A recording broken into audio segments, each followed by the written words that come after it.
Audiovisuals. L'audiodescripció també és un recurs útil per accedir a les produccions audiovisuals. Ara per ara, als cinemes és gairebé inexistent.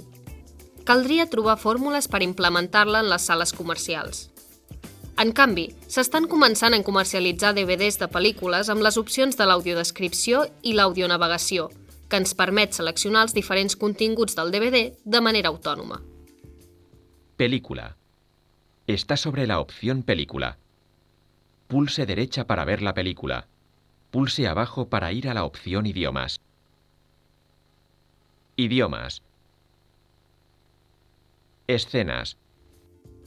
A la televisió també s'estan començant a oferir alguns continguts com sèries i pel·lícules, tot i que encara són un percentatge mínim. En tenim un exemple a TV3.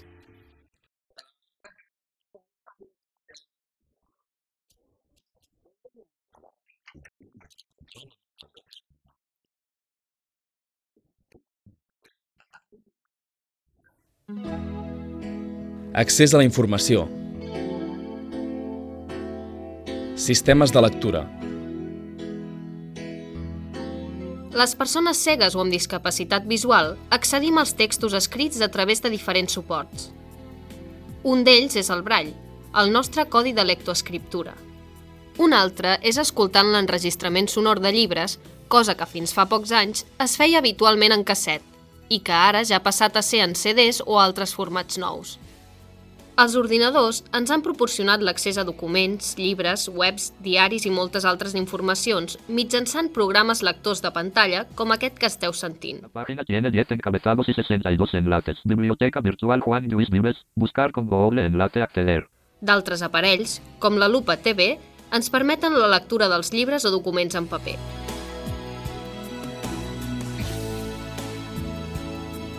Biblioteques. És molt necessari que a les biblioteques públiques, universitàries, de fundacions privades o d'altres organismes se'ns ofereixi la possibilitat d'accedir als documents com a qualsevol altre usuari. Fins i tot les biblioteques municipals poden oferir recursos fàcils per tal de fer més accessible aquest equipament a l'usuari amb discapacitat visual. Allò ideal seria oferir opcions d'accessibilitat a la lectura, però si això no és així, el lector cec sabrà com llegir-lo a casa o en d'altres llocs. Nosaltres mirant cap a Santa Maria, però cal pisar primerament la volta, que serà veí carrer dels Corders, veí carrer de la Bomba, rere la Fleca, el carrer de l'Església i la Plateta. Per a petites lectures, el recurs senzill és l'ajut d'alguna persona, voluntària o no. Como ramos de jacintos. El almidón de su enagua me sonaba en el oído. El bibliotecari o bibliotecària ha de preveure la possibilitat d'acompanyar i informar el lector per tal que pugui agafar el llibre desitjat. D'altra banda, tenir un ampli fons en Braille és molt difícil perquè ocupa massa espai, però iniciatives com la de la Biblioteca de Sant Feliu demostren que any rere any es pot anar confeccionant un petit fons. La Universitat Autònoma de Barcelona ha optat perquè alguna de les seves biblioteques i facultats ofereixin facilitats d'accés a la informació per a persones amb discapacitat visual. Concretament, han instal·lat escàners, lectors i ampliadors de pantalla. D'aquesta manera, els estudiants poden escanejar els documents i llegir-los directament des dels ordinadors. Internet i webs accessibles. Internet és una finestra oberta a tot tipus de continguts i, per tant, pot ser un molt bon suport per a donar a conèixer les iniciatives culturals accessibles. Les persones cegues o amb deficiències visuals utilitzem la xarxa per a moltes coses. Entre d'altres, ho fem per a informar-nos de les cartelleres de cinema, les programacions teatrals, les opcions turístiques o les opcions d'accessibilitat que ens ofereixen els museus i exposicions. Llorenç Sabater, coordinador d'accessibilitat de la Universitat Oberta de Catalunya. Hi ha unes recomanacions d'un organisme que estandarditza, que es diu el WAI, que ens recomana que fem unes webs seguint unes certes regles.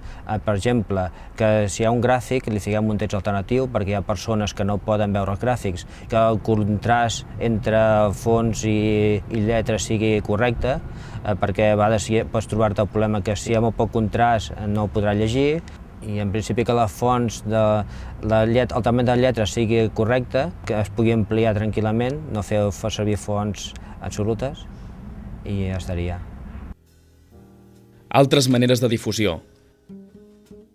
Com hem vist, és molt important que la difusió de les iniciatives culturals es faci de manera accessible i que s'utilitzi internet per a donar-ho a conèixer. Els organismes, patronats turístics, les biblioteques o qualsevol altre lloc que ens ofereixi condicions d'igualtat ha de fer-ho saber per tal que puguem gaudir-ne. El web és una bona eina, però no és ni ha de ser l'única. Els catàlegs i fulletons han de fer constar les adaptacions d'accessibilitat que ens podrem trobar i han d'estar escrits en lletra contrastada i de mida dient. Als equipaments culturals, un cartell visible també ha d'informar els visitants d'aquestes adaptacions.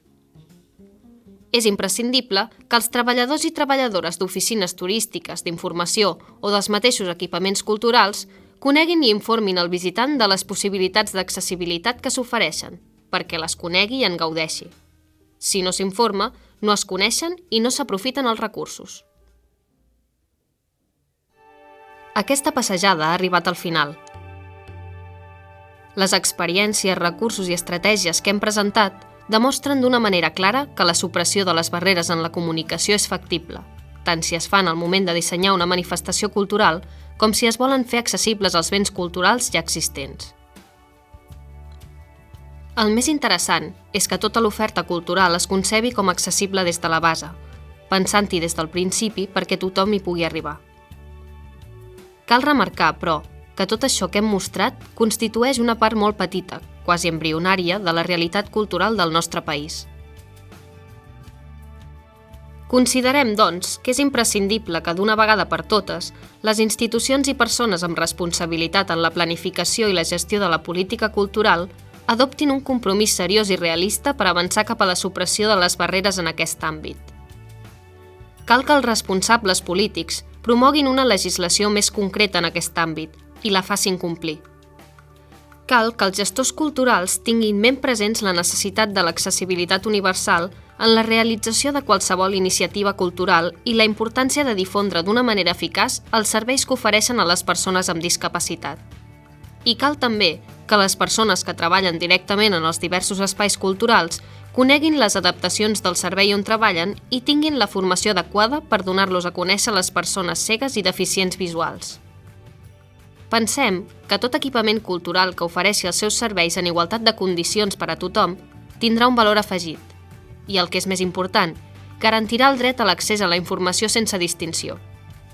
Des de l'Associació Catalana per a la Integració del CEC, continuarem donant suport i col·laborant en la implementació de totes aquelles mesures que contribueixin a suprimir barreres en la comunicació, perquè estem convençuts que treballar amb interès per posar la cultura a l'abast de tothom és un dels fonaments d'una societat que es consideri autènticament democràtica.